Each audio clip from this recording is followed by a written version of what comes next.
you from the 37th parallel on America's haunted highway. It's Pixelated Paranormal, your guide to the unusual and the strange.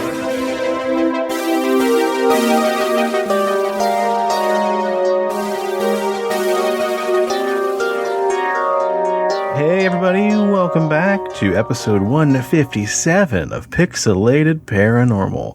And this episode I think is going to be very, very special because it's going to be full of elves, goblins, and trolls. Ooh. Yeah, exciting stuff. But I wanted to ask a question real quick. Is there anything new in your guys' lives that you are up to, doing, making, or started doing just to kind of keep yourself halfway sane? Some self-care maybe. Yeah. Actually, I forgot. I have my own listener story that Steve was kind of a part of the other day before I muted my microphone on Xbox. Okay. So I'm making Krampus busts now. I've decided that I'm going to get back into sculpting and I'm going to do like cryptid bust or whatever. Mm-hmm.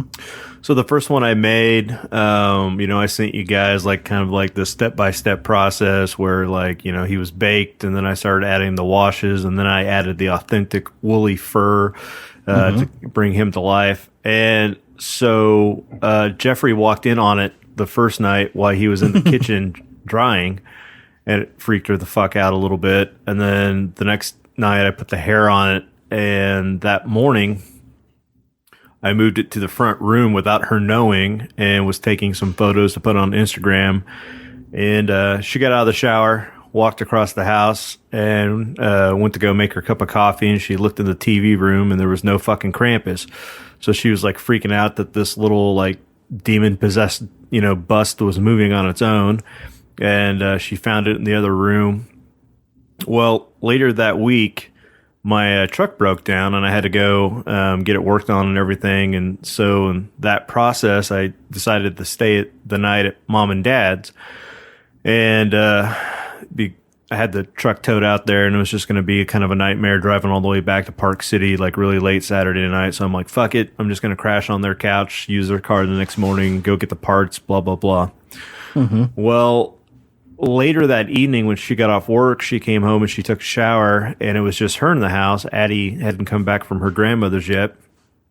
And so she was in the shower, and she just got out, and she heard like somebody whistling a tune, and then the dogs started going apeshit, like they're freaking the fuck out, they're barking.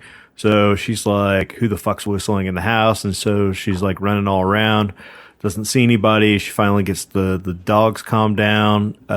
So she called me, and she's like, when the fuck are you coming home? And I'm like, well, I'm waiting on the mechanic.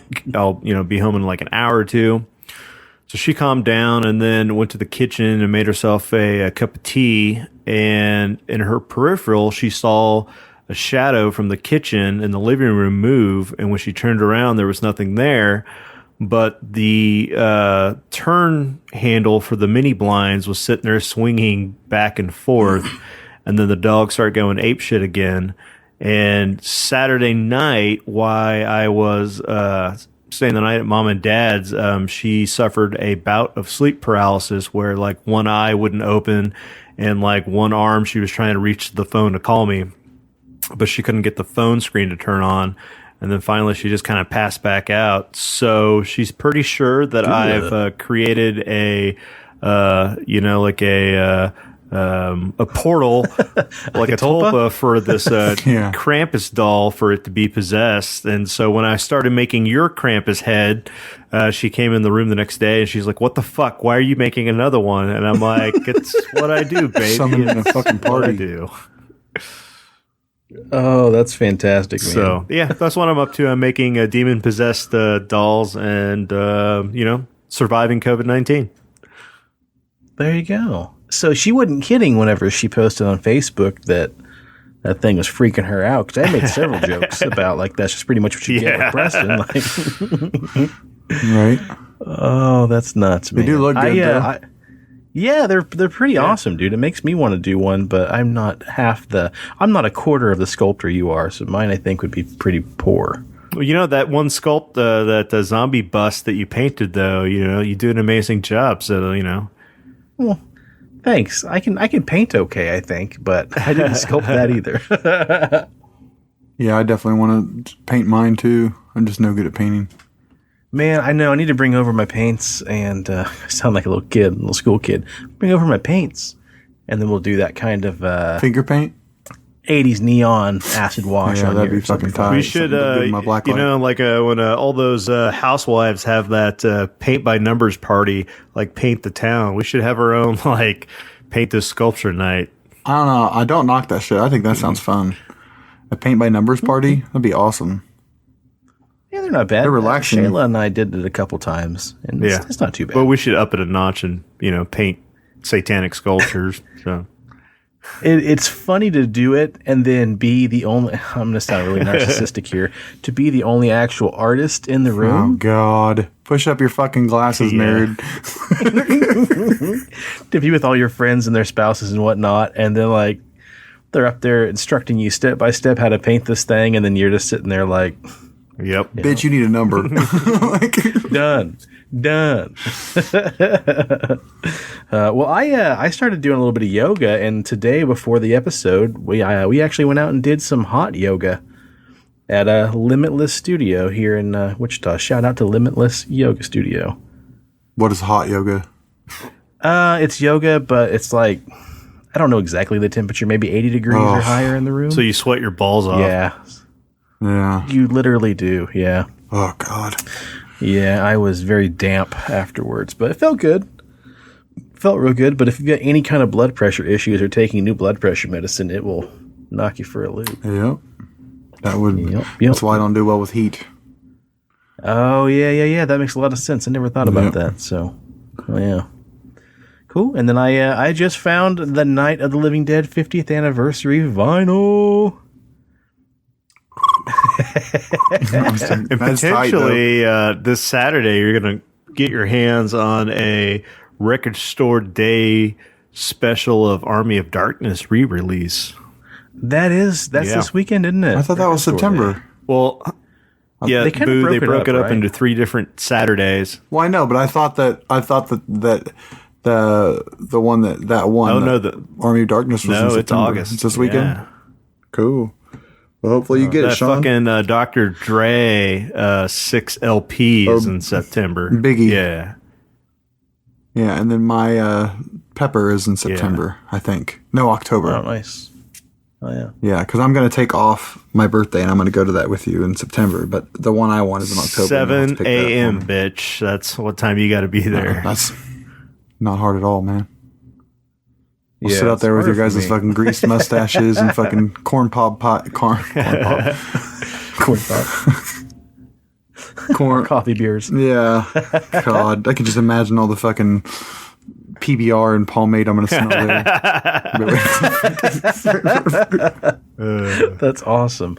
I really hope that I don't know. I don't want to do all that just to not get the one. Yeah, thing you I might get a want. David Bowie, though, because that David Bowie is like acoustic special edition. So, Yeah, I'd be happy with that. I guess. You just need to go and at least get one thing. That's what I'm going to do in September for my birthday. Just go and get one thing. The bad thing is like, I really just want that one thing. Yeah, but even if that's not there and you don't get it, would suck. But just go for the experience, man. who knows? They might have other waxworks it- hidden in the back anyway. So, like, yeah, you don't get a record store day, but you walk Fucking away with doubt a it. waxwork. So, Dude, I've already been tainted by the thrill of the hunt. When I went to that FYE and found that Night of the Living Dead, on a whim, I decided to ask if they discount it because the bottom corner of the sleeve was kind of creased. Congratulations. taking- You stepped into the Steven realm. I know. man, can you knock off How does $2? it feel to be this low? Well, I thought like shit, $45 for this thing is really kind of steep, seeing as though this is bent. So I just asked. I him just to can't believe do a just retail straight- store did that for you. Most retail stores don't do know. that. Well, to be fair, that album came out in like 2018. To be fair, it came out in 2018, so they've been sitting on it for 2 years and no one's bought it. And I went there specifically to find it because a month ago when we went over there, they had it then.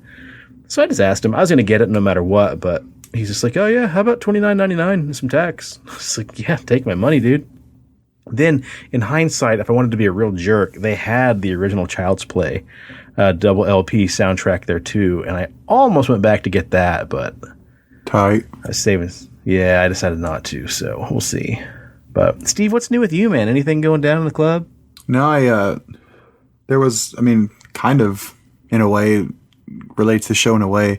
I kind of don't get on like too many tangents because I want to keep it kind of show related, but listener Chris, he got this new PC and shit. We've been playing around with it, and aircraft Microsoft Flight Simulator came out, and you're probably like, why are you talking about this?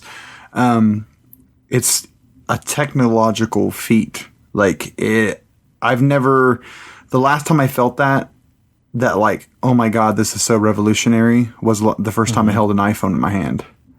And I was like, this is unlike anything I've ever seen before, you know, when smartphones weren't a thing.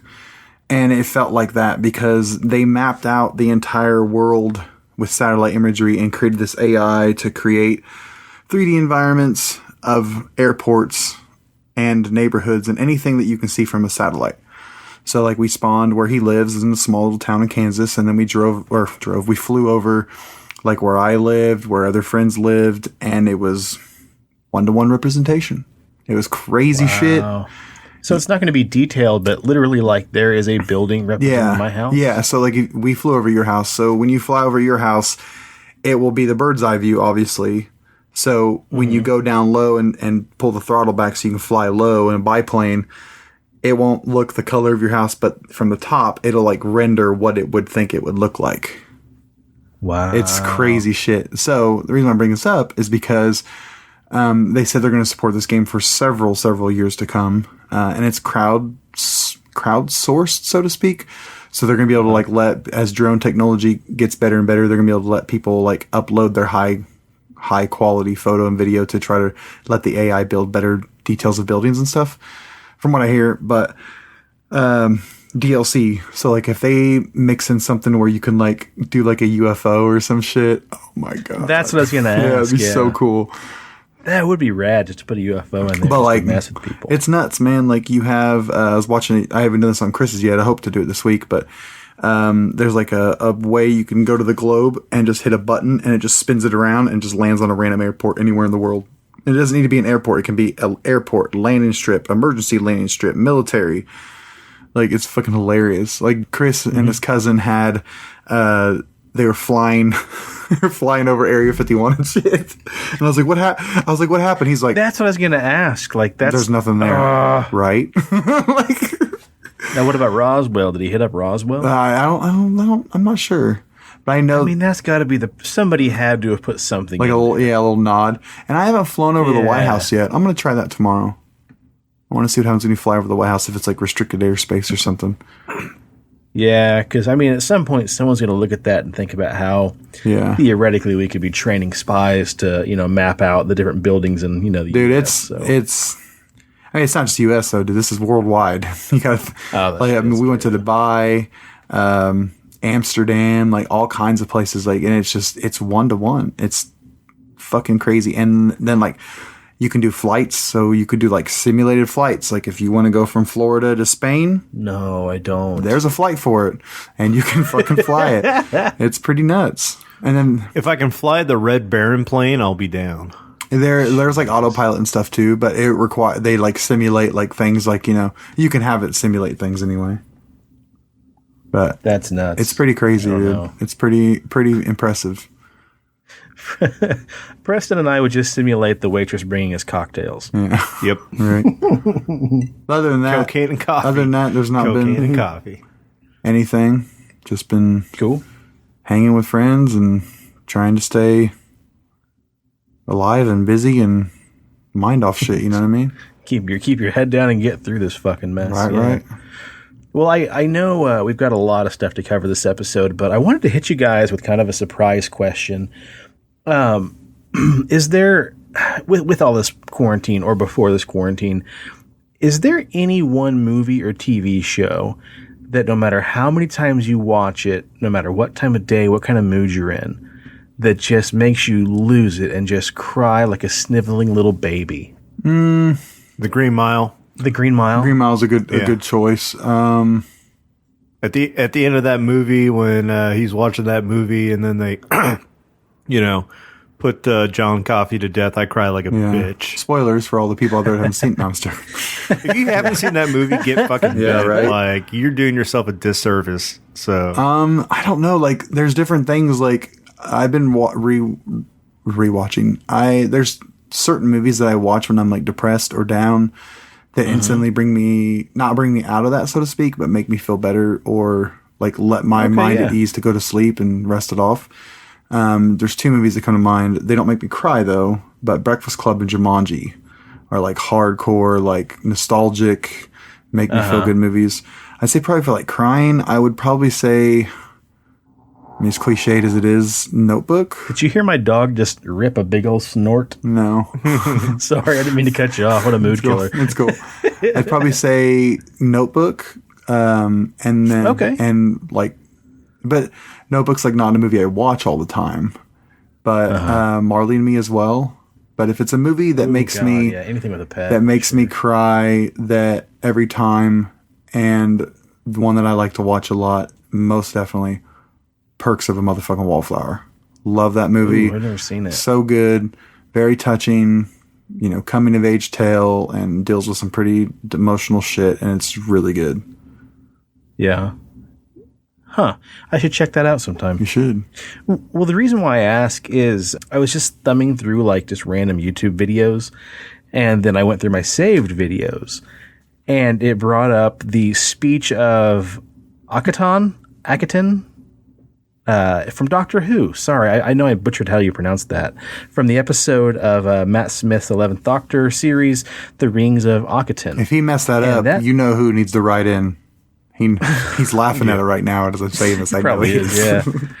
But it dawned on me that like, I'm not the world's biggest Doctor Who fan. I don't mean that like I love it, but I'm far from the biggest fan. Right. Like there's people out there that live that, breathe that. Our buddy John is an omnibus encyclopedia. But I'll be damned if fucking Doctor Who didn't just bring out the tears in random episodes when I'd least expect it. Yeah, it's real good about it. It's not just Doctor Who though, dude. Tomorrow when I go over to Chris's house, we're going to watch all of Afterlife.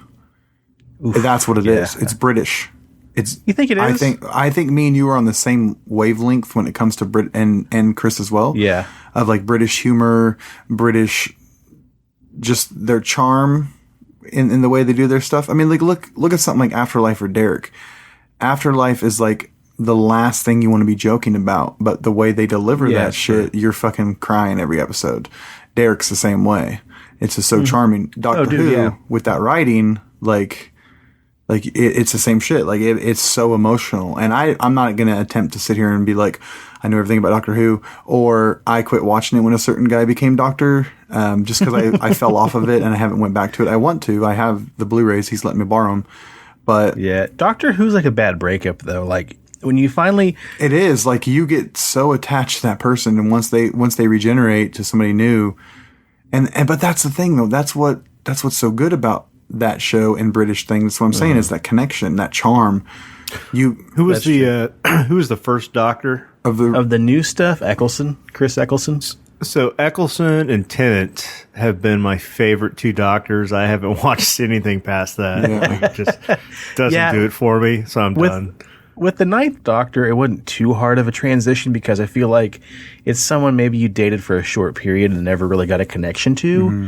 And then Tennant came out, and you're just like, "Oh God, he's your first true love. You'll never get over him." Yes, it's fucking true. It's so true. I love you too, and you don't get to fucking say it back. Fuck. Yeah. Oh my God. Yeah. Everything with him and Rose just kills. But no, like there's an episode, The Rings of Akaton, in Matt Smith's run where he delivers a speech. I know which one you're talking about. Yeah. And I'll be damned, like, I can be in the most cheerful mood and be like, boom, make me cry now, bitch, and I'll hit play, and at the end of it, I'm just like... Yeah. There's... just a really great speech. Is there a song with accompanied video that does that for you? You'll never guess mine in a million years. I don't know. But also, real quick, there's a Vincent Van Gogh episode as well. And I won't spoil it, but Vincent Van Gogh makes an appearance And the end of that episode just fucking just does me in, no matter what. But yeah, and quickly watch Derek. If you guys haven't watched Derek, the way I sell that show to people, and nobody's ever come back and said they hated it. It is a very sweet show, and it's basically in a 22-minute episode. It'll make you laugh until you cry, and then cry, and just when you think the world's broken, it'll make you laugh. Yeah, it's really good. Very great show.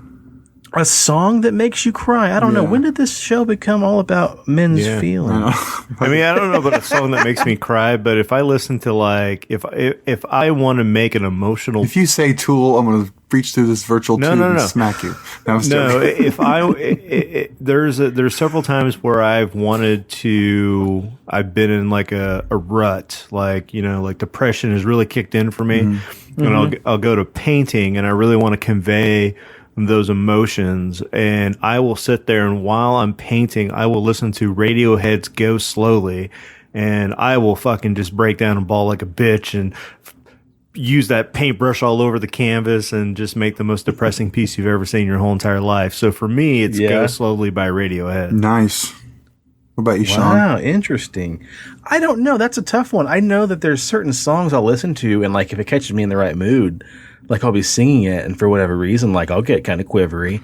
There's some stuff that the Gaslight Anthem has done, and Brian Fallon has done some of their he's good. More acoustic stuff, and like that shit'll trip me up, man. What's that song where it's like, I like the blue jeans and white t-shirts, and tell that to whatever if she calls or writes, like that shit. Yeah, you told that to Janie if she calls. Yeah, that one. I think that. Here's Looking at You, Kid. Yeah, I think so. Man, I got to find out the name of this song. It's so good. But speaking of Tool, we did have a listener comment in on the post from Facebook. Awesome. So go fuck you guys, because people do listen to Tool. Yeah, Joe wrote in and said that he likes Kesha and Tool. Still a tie. Thanks, good. Joe. So mine is very surprising. And I just realized this the other day. Every single time this song comes up on my YouTube, I like to watch a lot of music videos on YouTube, and YouTube has a pretty good algorithm for what I like to watch. And if I'm in the car, same time, every single time Lil Dicky's Earth comes on, it makes me tear up. Every single time. It's just so infectious. It's so hopeful. Yeah, it's wholesome. It's a wholesome song. And like it's wholesome, and like it's so good. And like every time I'm just thinking about the video and the colors, and it gives you hope, like how shitty the earth is now and the world is and everything that's going on. And this song came before COVID, and before all the insane stuff going on in America right now. This is more focused towards the earth and global warming, but then he also touches on stuff like inequality and racial dividedness and all that type of stuff. And like, it's so good. And every single time it just makes me tear up. Like, I don't know what it is. It's so weird. What's one song that gets you pumped? Obviously Jock Jams. Pump. Yeah.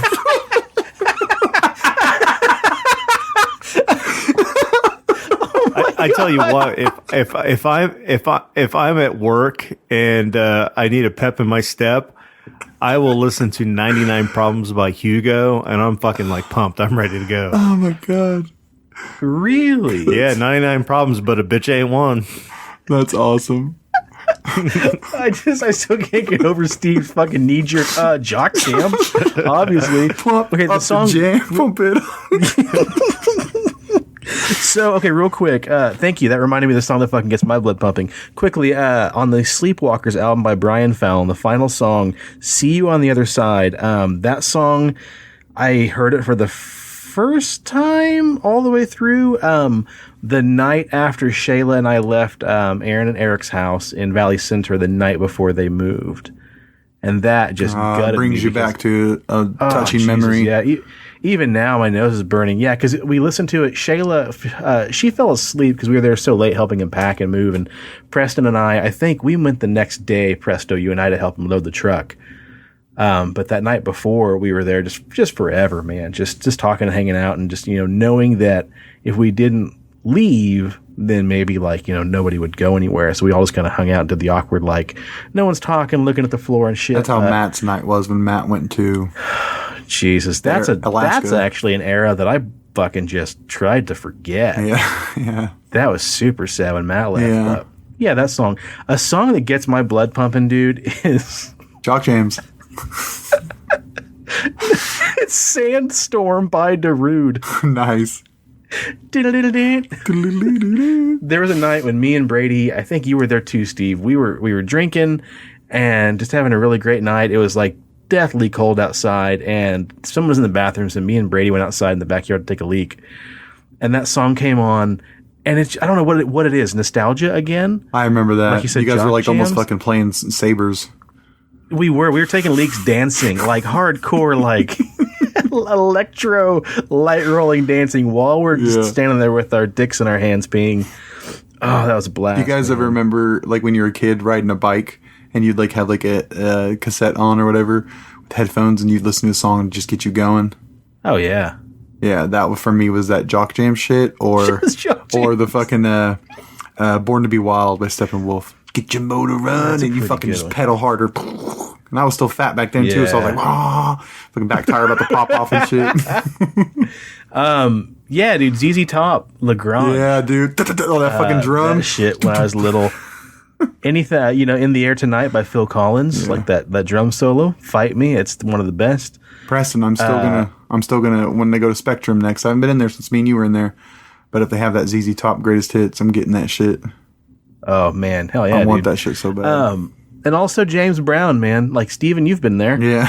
If it's an early morning and I got to get up and like get my blood pumping, Especially during shower time.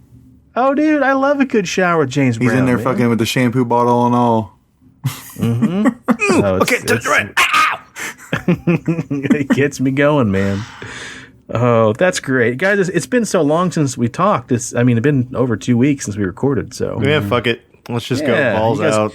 You guys got a very, very what do you call that? Intimate. Ask me anything that nobody asked for. Nobody asked. Honestly, we owe the listeners like 2 episodes for one. So I mean, if this one goes a little bit long, like they deserve it, right? So. Okay, so speaking of the news, we want to go ahead and give a shout out to our listener, Danny. Danny's on Instagram at Danstagram_Conrad, and he also hosts the I'm Just Kidding podcast you can find on iTunes and other podcast places. But anyway, he hit us up and tagged us on this Instagram. The Instagram, actually, I've never heard of it before. It was Fever Dream Official, which is the official Instagram of Icelandic rapper Vigdis Hauser Harthardóttir. I believe I pronounced that slightly proper. But yeah, she's an Icelandic rapper, and she went to this part of Iceland. It's called the Dettifoss Cliff or the Dettifoss Waterfall. And this video, she says, I feel like this creepy video that I posted on my story needs an answer. Shot on the cliff of Dettifoss, Iceland, close to the capital city of Elves, Ashbergi. No people in front of us, and only a cliff so steep it could not carry anyone. We even went too far in my taste.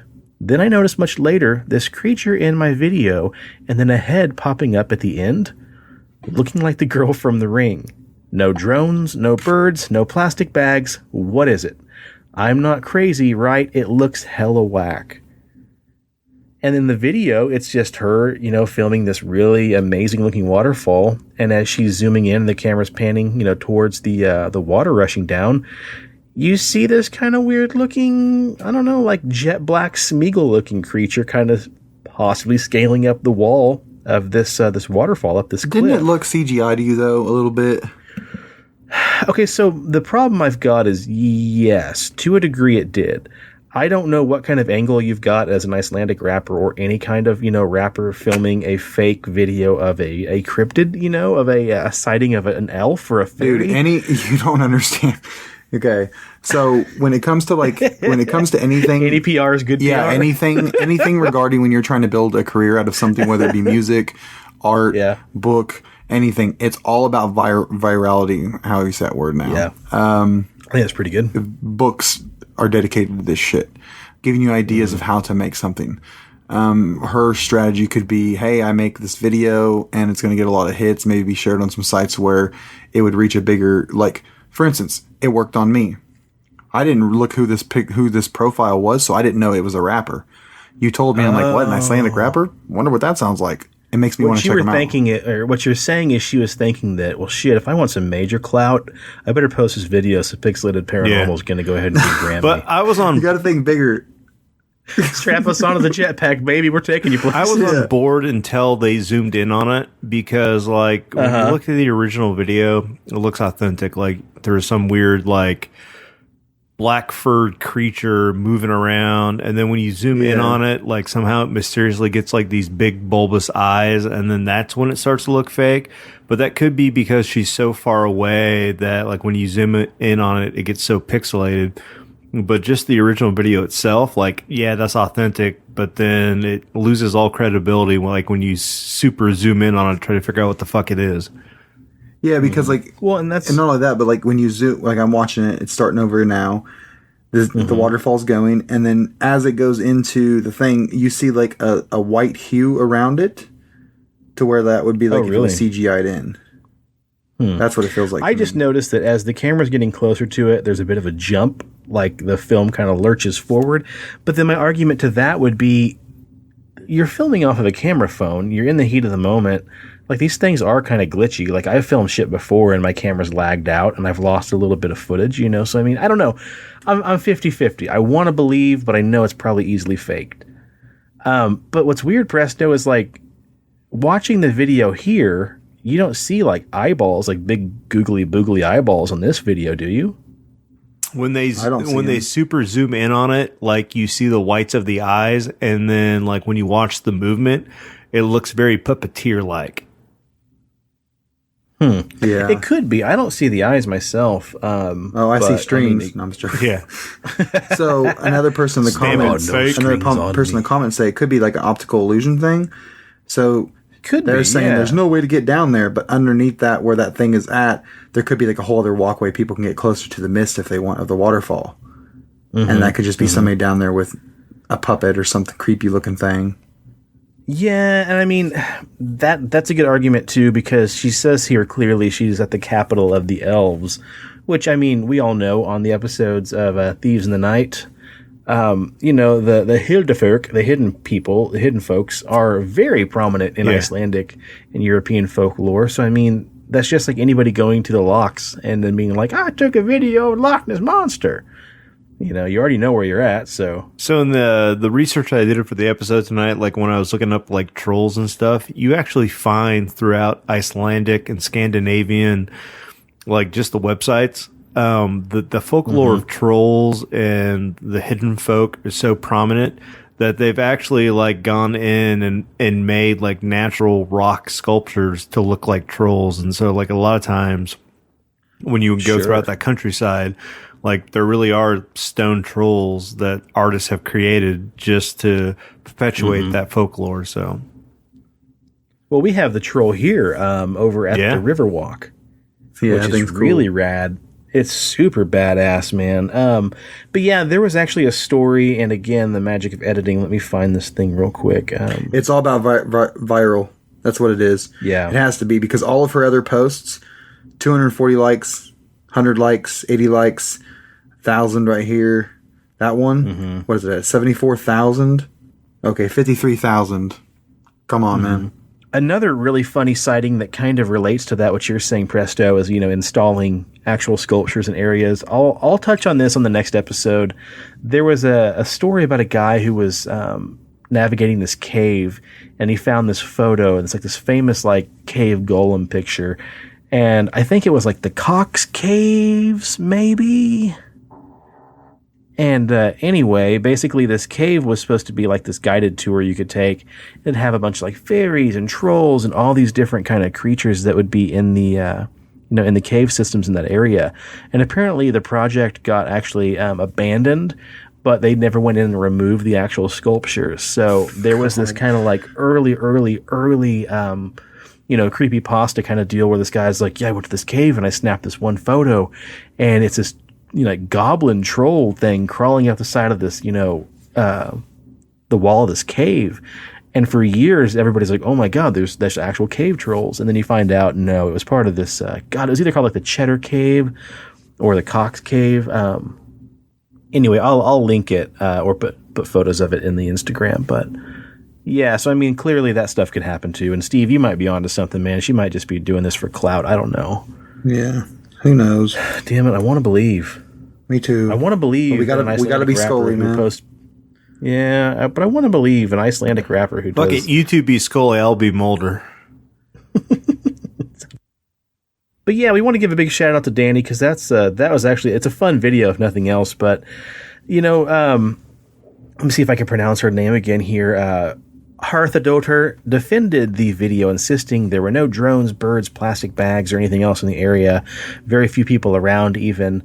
So apparently, she says the cliff face was even too steep for anybody to be on. But, of course, we do have, a nice ring of online detectives and sleuths, and they said what they think it could be is somebody down on another cliff underneath where she's standing, and that could be the tripod of a camera with possibly a GoPro on it. And if you look again at how that little creature kind of moves, he kind of like juts up and down, that could easily be what we just saw. Very possible. Yeah, so, I hope it's an elf, but I don't know. Knowing now what I didn't know earlier about, the clout, so to speak, Stephen, I think you could be onto something too. Indeed. But you know what? PR is PR, so we're going to go ahead and regram that and see what happens. Regram. See if we get a bunch of Icelandic followers. That would be awesome. Anybody else got any news before we move on? I do not. Sweet action. Cool. Well, just as promised, let's scratch off the elves of this episode and move on to goblins. I wanted to talk about a very famous case from Zaragoza, Spain, known as the Tale of the Zaragoza Goblin, or the Zaragoza Phantom. Have you guys ever heard of that tale, either one of you? Never have. Okay, well, this is a fun one. Okay, and please, lots of background noise right now. I think my air conditioner is still humming along in the background, so I'm excited it's about to be fall, so I can turn that puppy off. So sorry, guys, if there's a little bit of an annoying fan in the background. So our tale begins on September 27th, 1934, in an apartment complex on the Gascon Gator Street in Zaragoza, Spain, on the second floor of the Palasson family's home. It's on that day that the Palasson family first began to hear the strange laughter, screams, and voices echoing from the walls of their kitchen, specifically from the stove's chimney. Their chimney systematically connected to several others in the unit in the building and then extended up and outwards the roof. Now, perplexed and slightly amused, the family thought it could have just been a simple prank from some of the kids up on the roof. So in the beginning, they just ignored the bizarre noises. But a couple hours after that morning's incident, the Palasson family had seemingly forgotten about the noises and returned back to normal. But not for very long. See, the Palasson family employed a young maid named Pasquela Alcasor, who had just arrived that afternoon for her normal job at the residence, completely unaware of the commotion that occurred earlier. So she milled around the kitchen, putting away the dishes, and lit a long wooden match, and was just about to light the wooden stove when suddenly a voice came from within the stove, and it cried out,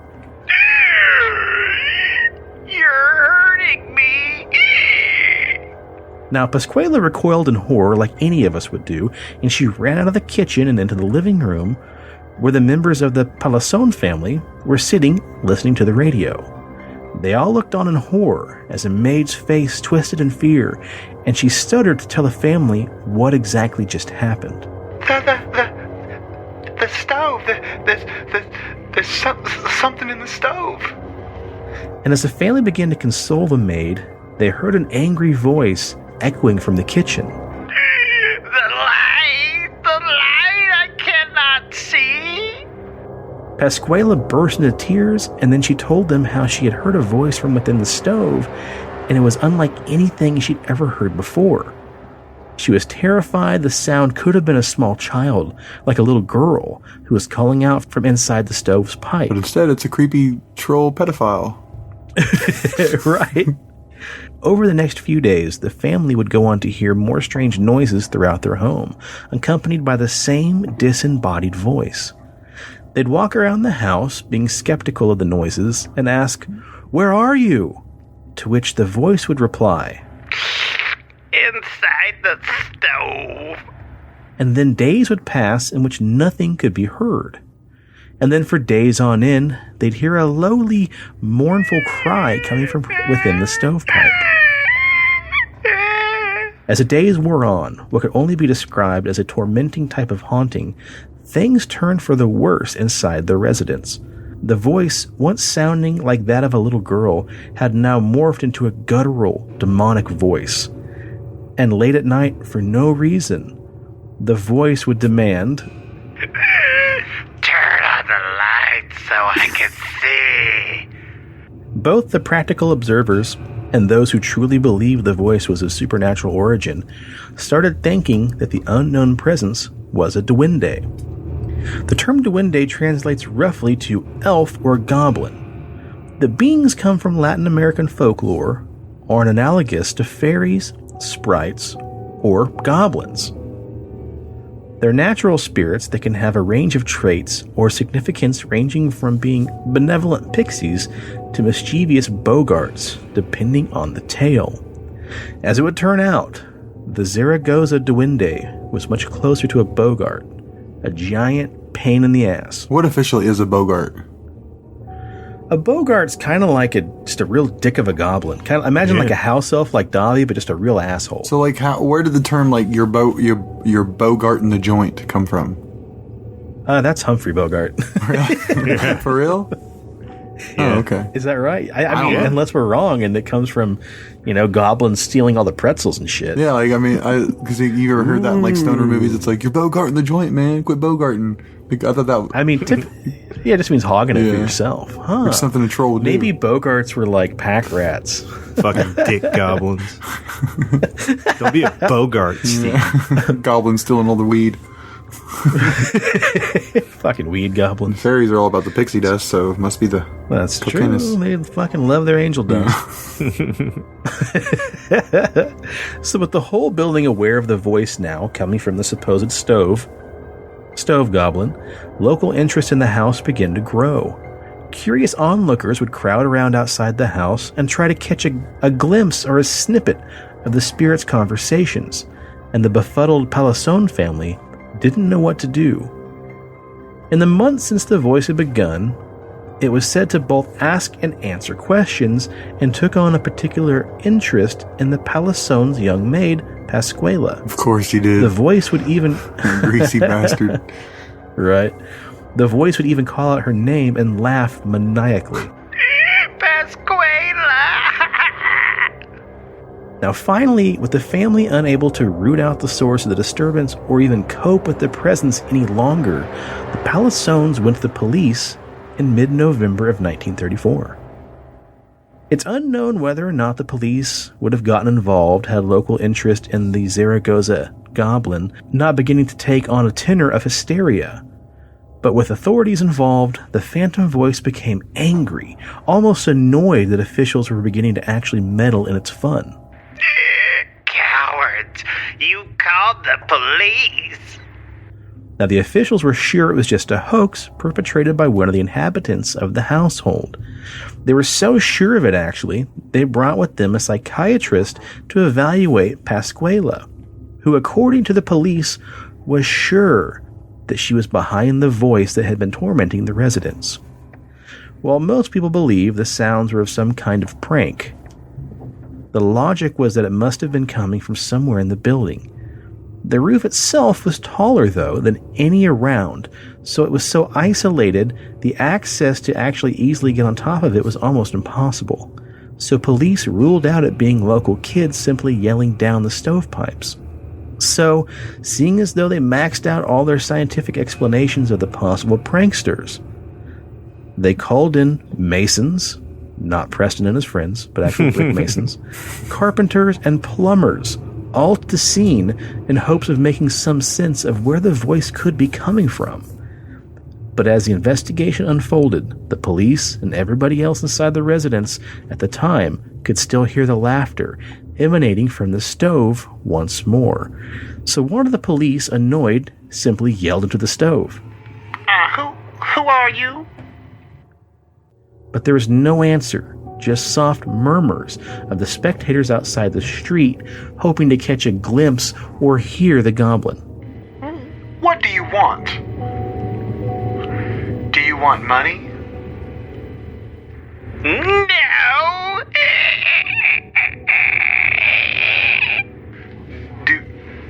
Do you want a job? No! Good God, man, what do you want? I'm not a man. The next day, the befuddled police began investigating the stove itself and called in an architect whose presence didn't seem to faze the phantom voice in the least bit. After what seemed to be an uneventful day with little to no retort from the duende, an architect had ordered one of the masons to take some measurements of part of the wall that was next to the stove. So the mason took out his tools, and as soon as the architect asked what the measurements were, the voice suddenly spoke out from the stovepipe.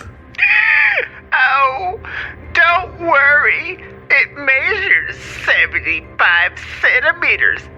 To the surprise of everybody in the kitchen, the mason measured the wall and found that it was exactly as the voice predicted, 75 centimeters.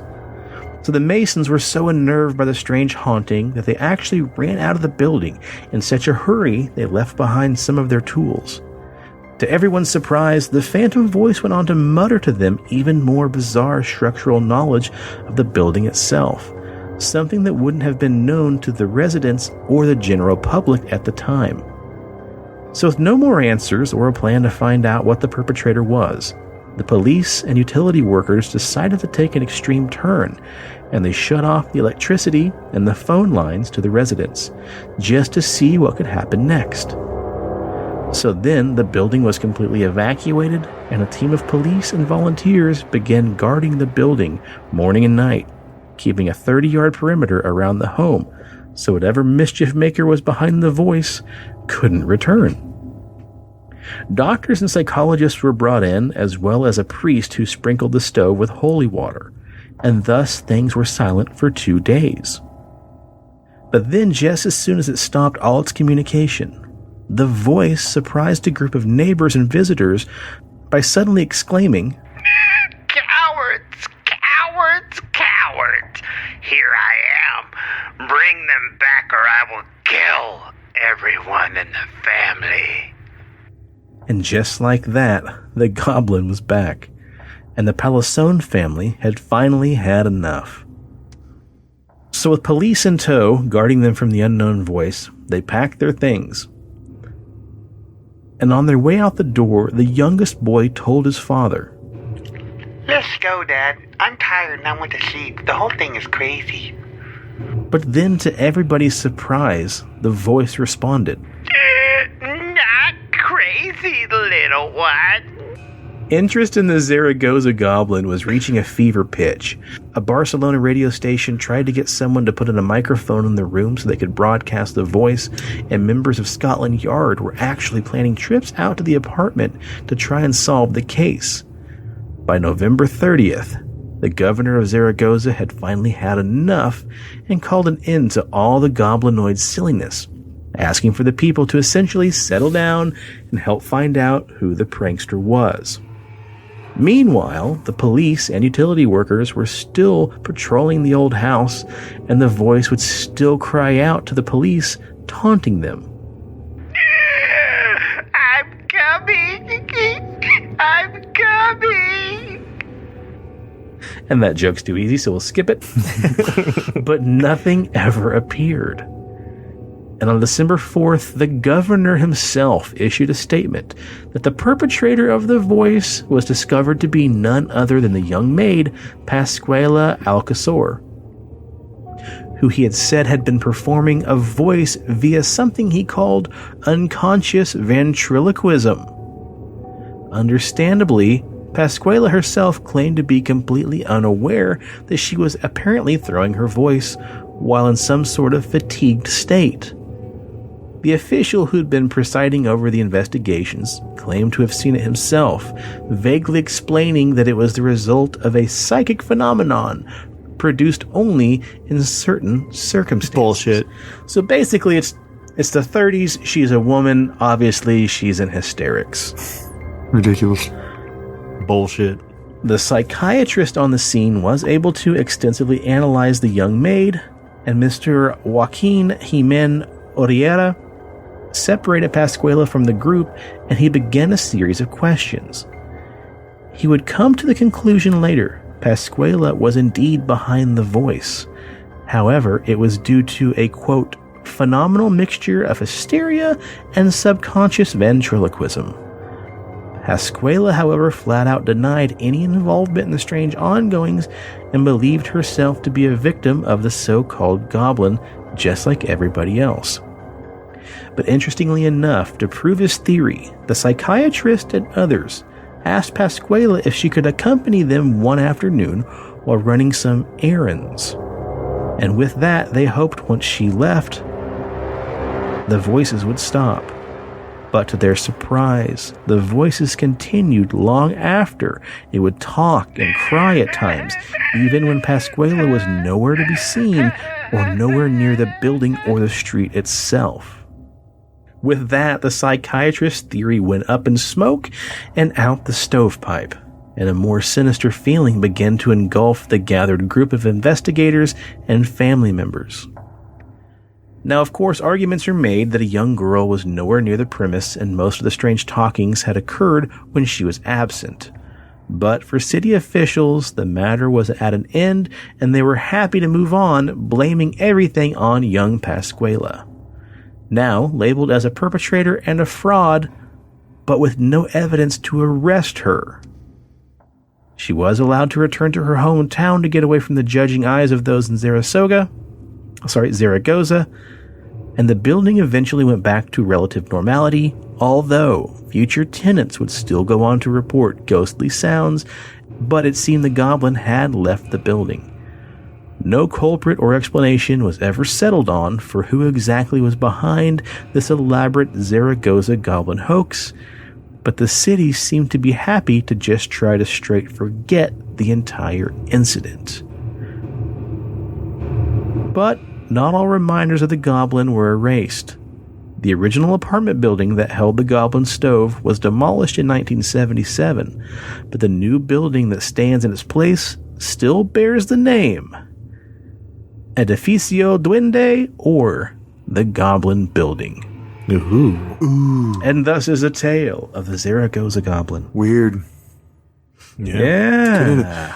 I think, honestly, what I think it is most likely the answer to any sighting you see in a house or ghost. Black mold. Swamp gas? Yeah. Black mold. Black mold, the swamp gas of residences. Yeah. They always say anytime there's like any kind of illness, oh, maybe there's black mold somewhere. Right.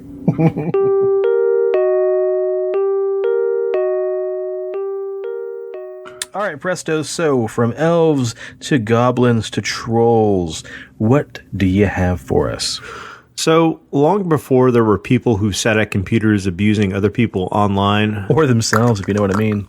there were real trolls in the world. And they lived in Scandinavia, and possibly, at the end of the episode, the US of A. Now, a troll is a being in Scandinavian folklore, including Norse mythology. In Old Norse sources, the beings are described as trolls dwell in isolated rocks, mountains, or caves, live together in small family units, and are rarely helpful to human beings. In later Scandinavian folklore, trolls became beings in their own right, where they live far from human habitation and not Christianized, and are considered dangerous to human beings. Depending on the source, their appearance varies. Trolls may be ugly and slow-witted, or look and behave exactly like human beings with no particularly grotesque characteristics about them. Similar to the online troll. There you go. Trolls are sometimes associated with particular landmarks in Scandinavian folklore, which at times may be explained as formed from a troll exposed to sunlight on his bum. So, the sunlight hits his ass and turns to stone. Trolls are depicted in a variety of media in modern popular culture. One of my favorite is Troll Hunters on Netflix. Nice. Such a good movie. Yeah. Go fucking check it out. Oh my gosh. Yeah. Yeah, it's amazing. I loved it. And trolls predate the arrival of Christianity in Scandinavia by many centuries, probably millennia. But when it did arrive and traditional folklore was adapted to suit the times, the trolls too changed their behavior. They developed a hatred of church bells. It was said that they couldn't stand the smell of Christians. People told stories of rocks hurled at places of worship under construction, sabotaged by angry trolls. Now, this first story comes from Gabriel Gatehouse, who believes he encountered a troll in Stockholm in the summer of 2018. Looking back at it now, I think it might have been a real-life troll I saw that late summer's night in Stockholm. He was a slight build and dressed all in black. I tried calling out to him, but he ran off, seemingly more scared of me than I was of him. Bitch. I learned about them as a child. My mother, whose own mother was half Swedish, would read to me an old book written in an unfamiliar language. The yellowing pages, which smelled of dust and magic, possibly piss, were filled with pictures. Were filled with pictures of what looked like giant gnomes huddled around fires and skulking in caves. They had pot bellies and pockmarked skin, long curly hair with large drooping noses. Racist.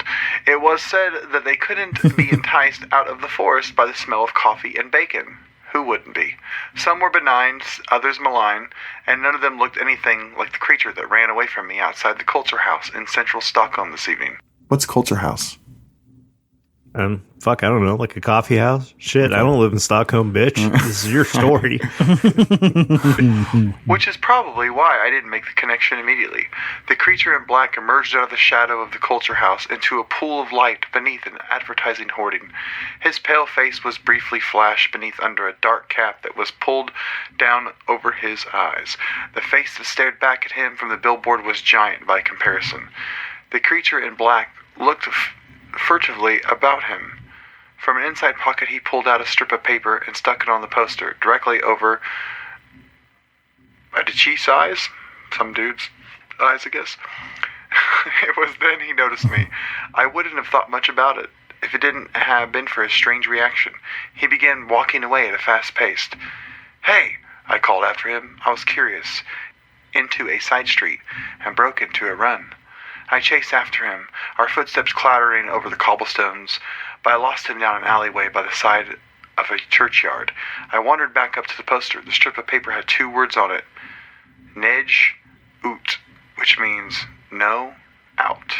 So the one thing that stands out into this story was the fact that he chased this person and then all of a sudden lost him, which is kind of like a telltale sign of a troll, because like you're chasing the troll and all of a sudden they disappear, then they reappear like further out. So the fact that he was chasing him, he could hear the footsteps, and then all of a sudden he disappeared kind of later like on. An online troll. Yeah. But what I like about this story is the fact that this troll was trolling, because the billboard that he left the strip of paper on, like a social media post. Yeah, was of feminist Chamada Nazis at Chile, which was a Nigerian feminist that made movement in Sweden. So like he's like, fuck this shit, and put a sticker that said "No out" on this billboard. So let me get this right. This guy encountered the Karen of all trolls. Yes. I'm impressed. So I came across this story, and I hate the modern day society that we live in, because like back in the day, like you could search anything like folklore, trolls, or whatever, and you would get a million hits on what you want. So I'm looking up for like all these troll encounters, and that's like the first thing that pops up, and then I'm not getting anything else. All I'm getting is the like crappy kids movie that came out by Pixar this year. And then Pixar, don't you disgrace them. And then, like, the maybe. common internet bully and how to deal with them. So it's like, I came across a real-life troll. His daughter was a bitch. This is how I handled the situation. And I'm like, this is not the troll that I'm looking for. So These are not the trolls. 40 minutes later, I stumbled across this article written by Mysterious Universe's Brent Swanser. And now we're going to drive up the paranormal highway of America, people. So strap in. Because when you're on that highway, you would expect that the common cryptid encounter would be old Squatch himself. But an encounter from a cryptid that's seemingly hard to categorize is actually more common and is referred to as the road troll. So America does have trolls. Written of extensively by author Jerry D. Coleman in his book Strange Highways and the follow-up More Strange Highways, the phenomenon of the road troll is deeply a weird one, and it encompasses a range of rather far-out reports giving similar descriptions of a certain hairy, troll-like creature allegedly prowling the darkened highways and is mostly seen by truckers. And hold up, what's this? Doo-doo-doo-doo-doo. The follow-up book to that. More strange shit on more strange shit highways. More scary highways to tell in the dark. What is Pork Chop Express? This Jack Burton, you twit. Big Trouble Little China. Who the fuck is that? Oh, okay. Right? Because you were like dollars. Okay, I got it now. Yeah. Is that me? Okay, I wasn't sure if you were. I was looking up a troll movie. Yeah, when some wild-eyed, 8-foot-tall maniac grabs your neck, taps the back of your favorite head up against the barroom wall, and he looks at you crooked in the eye as he asks if you paid your dues, you just stare at that big sucker right back in the eye, and you remember what old Jack Burton always says at a time like that. Have you paid your dues, Jack? Yes, sir. The check's in the mail. Steve, check your big book of bullshit for a peg-legged cryptid. We kind of hinted on it back in the day, but I lost the fucking page. We kind of made fun of it back in the day. You're like a fucking Bigfoot pirate. Yeah, Bigfoot pirate. And I was like, with a fucking peg, like what? So I'm looking through the books here. He's listed under other hairy humanoids. He does not get his own little paragraph. He gets a sentence. It's on page 38. I remember that guy. Yeah. Jesus. What a It schlub. literally just says peg leg, a hairy humanoid with a wooden leg spotted along the highways in Georgia in the 1970s. Damn. This troll can't get no lovin'. Does this concur with what you're about to tell us? So, the creature is often described as a hulking, hairy humanoid of sort, often dressed in filthy, tattered clothing, and oddly, with a wooden peg leg in most of the reports. He's often mistaken for a drifter before the driver draws closer and sees that the creature is perhaps not quite human. The rash of odd sightings apparently began in 1981 with a very bizarre sighting made by a trucker called Gary Durbin of Ingefim, Illinois. In that year, Durbin was apparently traveling through a remote stretch of road through Tyson Mountain in Arkansas, just east of the Ochikacha National Forest. Ochikacha? Ochita National Forest. Yeah. What the fuck? I mean, dude pronounced Arkansas wrong, so I mean, Yeah. what do you want? Anyways, this motherfucker was carrying a load of chicken headed toward Chicago. The driver was a rather harrowing one, or the drive was a rather harrowing one, dark with numerous hairpin turns to navigate. And at one point, he passed what looked like a hairy, disheveled-looking homeless man with a peg leg, standing forlornly at the corner of one of these treacherous turns.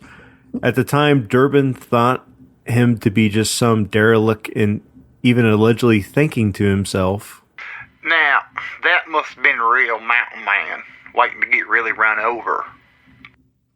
So Durbin made it to a truck stop a little further down the road and stopped for a cup of coffee, after which he hit the road again, traveling over I-55 and finally making it beyond the state line into Missouri, where he stopped at the rest area.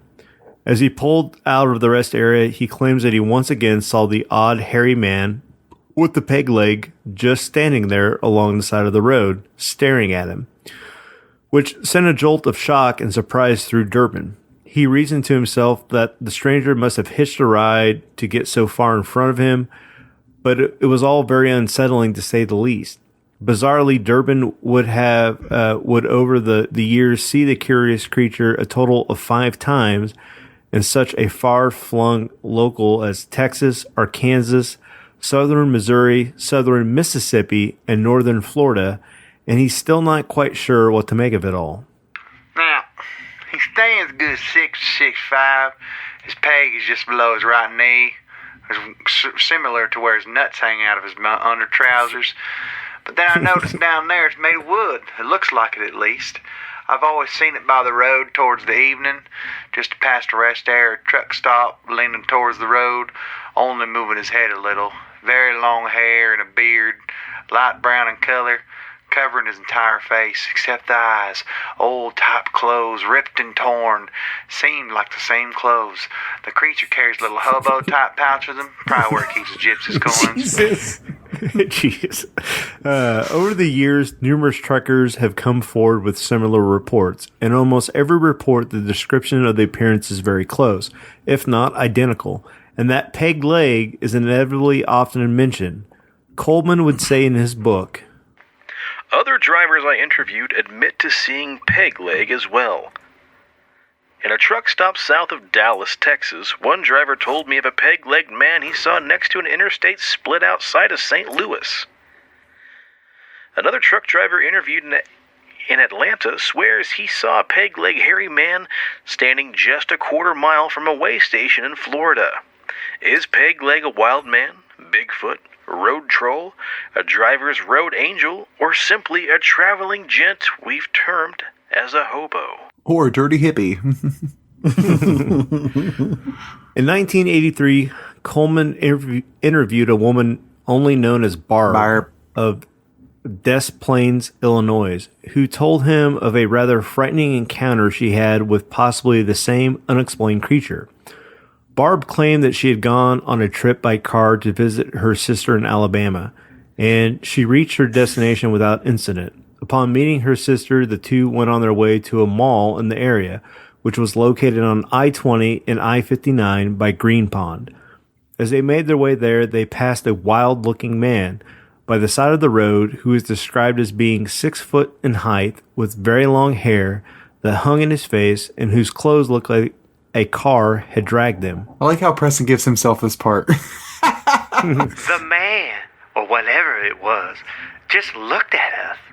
A look of curiosity, I'd call it. Wait, We both agreed. did you get this out of that book? No. Okay. I was gonna say, are you slipping one on us? We both agreed it had a wooden leg, or a walking stick in front of its legs. We weren't sure. I felt guilty that we didn't call the police to check it out. After seeing the creature, or whatever it was, it totally changed our plans. We didn't go on to the mall as planned. Instead, so shaken and concerned, we stopped by a nearby coffee shop and quietly sat composing ourselves. Another sighting was made in the winter of 1988 when a trucker calling himself only Gunslinger was headed for Chicago, What a Illinois great handle. along, yeah. Candy cane. Anyways, Gunslinger was headed towards Chicago, Illinois along I-255. And according to Gunslinger, when he was about 12 to 14 miles from Alton, Illinois, he saw what appeared to be a huge, unkept, hairy man in worn-out clothes hobbling alongside of the road. So odd was the lone figure's appearance that he slowed down his truck, after which he was shocked to see it was even more bizarre than he had possibly counted on. Yeah, it stood over 6 feet tall, maybe even 7 feet tall, and long hair, and it covered its face and its arms, and the creature had a peg leg just below its right knee, and it's wearing very out-of-date, torn-up clothes. It didn't move until the truck got, right next to it. I was going fairly slow, and I got an excellent look at it, and honestly, I didn't think it was real, but it turned its head and looked at me, and I'm not sure what I saw. Thoughts of a wild, weird creature quickly crossed my mind, And I'm sure it was no ordinary hitchhiking man. In 2000, there were at least 2 separate sightings of the strange creature.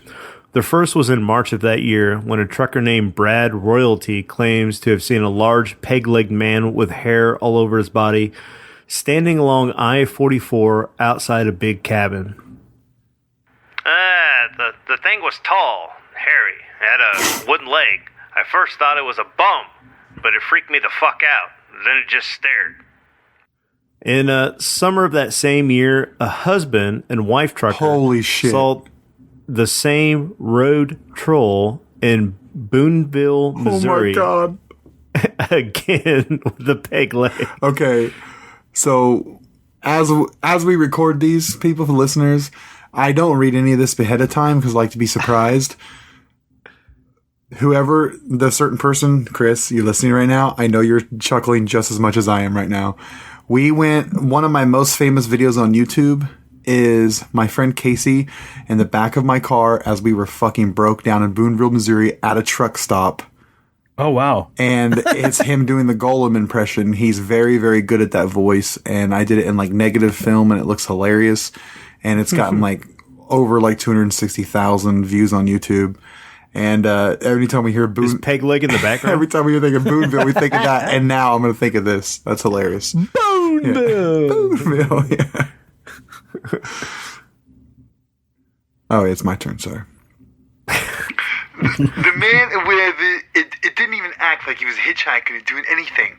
No vehicles broken down within miles. And to be honest, it looked like a huge scarecrow. It had an artificial leg and a lot of hair all over its body. So sightings continued when in June of 2003, a pastor named Jim Washington saw the thing as he was driving along to a church service in Tennessee. He saw a massive hairy man who appeared to be limping along Highway 181 just outside of Unicoi. Good job. Yeah. Washington at first passed the stranger, but then decided to turn back to see if he needed any help, thinking that it was perhaps a crippled homeless man. But when he returned to the same spots minutes later, the man had apparently vanished and was nowhere to be seen. He actually turned around to run him over. I felt sorry for him and wanted to help if I could, so I turned the car around and it took me like 2 or 3 minutes to get turned around, and then he was like gone. He was so wild. Oh, and strange looking with an obvious disfigurement of the leg. I think it was wooden, I don't know. And I can't imagine anyone picking him up. I can't explain it, and he appeared lost. I can't imagine listening to a preacher talk like that for an hour. Yeah, so Jesus was on the mountain, and he said, Lord. Could you imagine? Oh, my God. So in total, Coleman has personally collected 11 such sightings made of the so-called road troll, ranging from 1981 all the way to 2003, and spanning across the country in the states of Illinois, Missouri, Florida, Alabama, Arkansas, Texas, and Tennessee, with every one of these cases describing what appears to be the same creature from totally independent eyewitnesses. In most of the cases, the eyewitnesses describe as being reliable and not prone to telling tales, leading to the question of what these people could possibly be seeing. And to end his books, Coleman stated the following. If one insists on sticking to their theory of drivers seeing road trolls due to hallucinations, then address this next question. How is it that even some short-run drivers that have just begun their trip, which are well-rested and drug-tested, have seen and reported these road trolls? But more importantly, how would the skeptics explain away such cases as the mother of two headed to the mall, or the pastor going to church to a gathering, both who claim to encounter a road troll? These later two cases are not alleged drug-taking truck drivers, deprived of sleep and spinning yards. They are average citizens out on a thought-to-be-average trip. Perhaps it's an unknown entity of our mind, an unexplained homo amalleus with little purpose, playing cosmic games, or with a lot of purpose changing fate to those who see it? Does the witness think they have seen something stimulating or alerting these drivers back to reality where their minds have been drifted from, with the task at hand, or, in Barb and the pastor's case, an obvious detour in some direct path of travel, possibly delaying them and others, avoiding an accident awaiting around the next curve of changeable fate? So with Barb, who, was Barb on this trip with her sister, and then they saw the road troll, and then they went and had coffee. So when they got done, they actually turned back around and they went home, and they found that Barb's nephew had fallen from a tree and had broken his leg. So like the bone had punctured through the skin. He's bleeding all over the place. And so this idea that, like, had they not encountered the road troll, they probably would have gone on to the mall and then got home hours later to find that her nephew had bled out. So is this kind of like an omen, like something you see to help avoid danger, or is this an actual cryptid? So I found it interesting that, like, when you go to look it up, some books will actually say, like, peg leg is a Bigfoot, but here's an author and some of the other research that I found that said, no, this is a distinct cryptid, like this is an actual troll of America. Road trolls are making America great again. Nice. Okay, here's the question. Have you guys ever picked up a hitchhiker before? No. Okay. But I'd pick up a road troll. I watched, fuck yeah. Bitch, I've watched enough fucking unsolved mysteries and I'd be like, come on, Mr. Road Troll, get in the back of the pickup. Let's go for a ride. Yeah, not even that. Hey, what's funny is I'll tell the story next episode of our harrowing float trip experience. But we ended up having to hike like 4 miles down the side of a highway because we had to go get a car during a river float, and we almost decided to have me or Eric jump into a guy's car who offered to take us for a 4-mile drive back to one of our vehicles. I would do it if I had somebody with me. You and Eric are more than capable of overtaking one man. Well, here's the situation. Left your other company. Well, not even that. The problem was the dude pulls up, super nice guy, by the way. It pulls up in this Jeep, rolls the window down. It's basically California surf Joe Rogan. Literally pulls up in this nice black Jeep. Rolls the windows down. Hey, what's up, dudes? What's going on? You guys need any help? And we're like, oh, man, we lost a couple inner tubes in this river, and now we're just kind of hoofing it back to our car. It's supposed to be up at the, the Orange Horseshoe Cove or whatever. Oh, man, that's still like another, mile at least. And we're like, yeah, we're halfway there. Well, I can take one of you guys, but I got my dogs with me. And it's like these two, still as a statue. So there's a lot of air traffic over the house right now. Oh, you're good. So he's got these two Dobermans that are sitting just as still as a statue. And then, of course, we're in the midst of, coronavirus. None of us have masks on. He doesn't have a mask on. So for a split second, Eric and I each give each other a look like, all I want you to do is tell me it's okay and I'm going to go. But, I've seen enough Lifetime movies and read enough Missing 411 and murder documentaries. I just kind of looked at the guy and I said, man, if it's all the same, we appreciate it, but I think we're just going to, luckily you have a pass the rest of the way. And you didn't offend him too much. Yeah, right. And he was cool. He's like, hey, I get it. It's totally cool, man. Funny thing was all right, guys, man, I totally understand, but they did catch the Golden State Killer, so you're cool, man. Right. So he's just like, all right, man, well, good luck, guys, and gave us the total pinky thumb surfs up thing and shocking, bro. And then he rolled the window. The reason why I asked that question is because I've never picked up a hitchhiker, and I don't think I ever would. But if I happen to see a dude struggling to walk with a peg leg, probably gonna stop and be like, yo, you need help, dude? Because a peg leg's hard to fucking walk on, I would imagine. But if he was 7 foot tall. Yeah. Yeah, it's true. I don't know.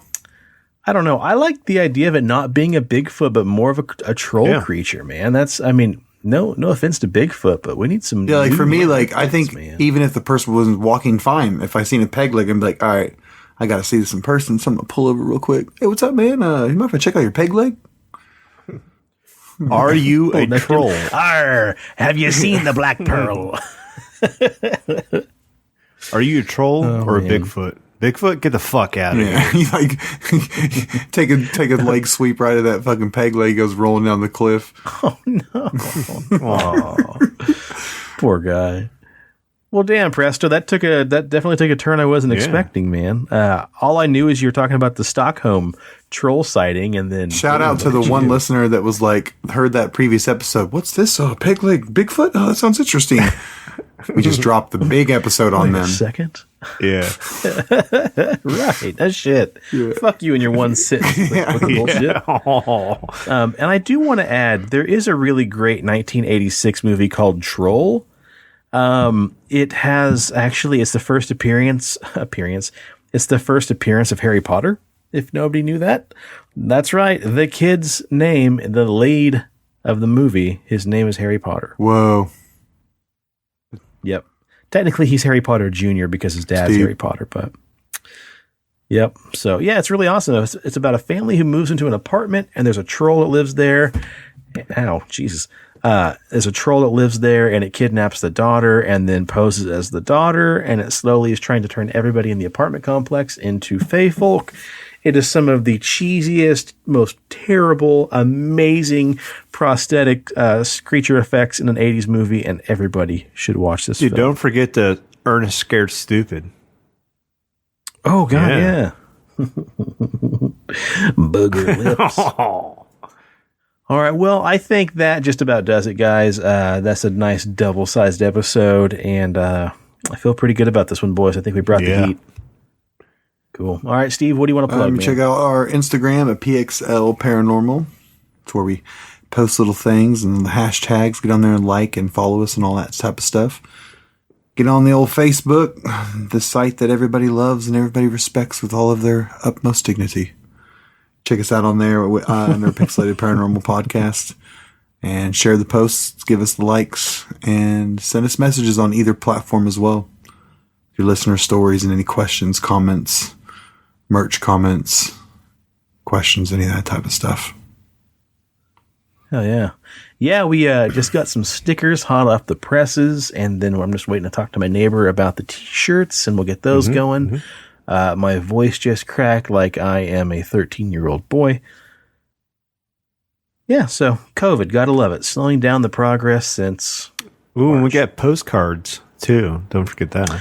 Oh, that's true, Steve. We haven't let you in on this little project that we were thinking about doing, so we'll have to mock one up and show Steve. Give him a whole collection of them. But yeah, we got some fun stuff up our sleeves for merch, so we'll tell you about it, Steve, off the air. Cool. I'm down. But cool. Awesome. All right. Check out the rest of the shows on the Pixelated Sausage Network. Check out Pixelated Sausage, Attack the Backlog, and Amazingly Baka. And 13 Nightmares is live and well. I just have to edit down that episode Brady and I just recorded, and then we'll be back on full steam ahead with that.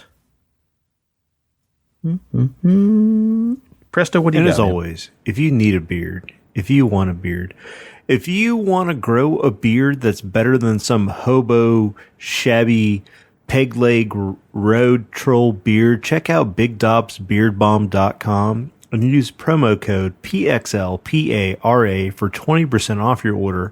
And check out scents such as Dundee Cedar, Bay Rum, Sweet Tobacco, Citrus, Fresh, Mint, Classic. And if you're listening, Dobbs, this would be the time that I think, Pixelated Paranormal, like you should have a road troll scent just for us. Just saying, And then if you live in the Wichita area and you need to get your hair all done up, go over to www.cutsbycolin.com and book yourself an appointment today and ask for the Razzle Dazzle. I just got the Razzle Dazzle the other day and I look amazing. Or at least I think I look amazing. And then, maybe your back's a little tense, your muscles are a little bit out of whack. Go over to 3pillarshealth.com and book yourself an appointment with Benny and get some acupuncture done. Ooh, and breakfast. Paranormal Experience. If you want a little bit of paranormal breakfast in your life, go check them out.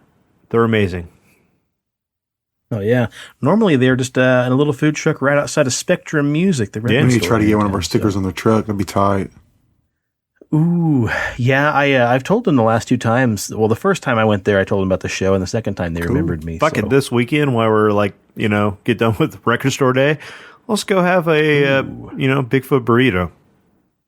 Some squanch tots. Steve will definitely be bringing you some sometime soon, man. We didn't go last weekend, or else we would have stopped by and brought you some. But oh yeah, that'd be fucking sick. Oh yeah, cool. And also in the Wichita area, stop by our friends down at CD Trade Post Pawnee and Seneca. Drop in, say hi to Leslie and the gang. Fast print down on Harry and Rock. And I think that just about does it, boys. So we have no idea what's up for the next episode. It'll be a surprise, but I think it'll be a good one. Cool. All right. Well, with that being said, here's cheers to the weird shit in the world and those of us that love to talk about it. Stay spooky and stay on the paranormal highway. Watch out for them peg legs. The cast at Pixelated Paranormal would like to thank you for listening to this week's episode. Pixelated Paranormal is here to tell you tales of the fantastical, the strange, the unknown. Tales that will move you a little further down the paranormal highway. If you'd like to share your own listener story, we would love to hear it. Email us at pixelatedparanormal@gmail.com. Again, that's pixelatedparanormal@gmail.com. We'd really love to hear from you. Again, thanks for listening to this week's episode of Pixelated Paranormal, your guide to the unusual and the strange.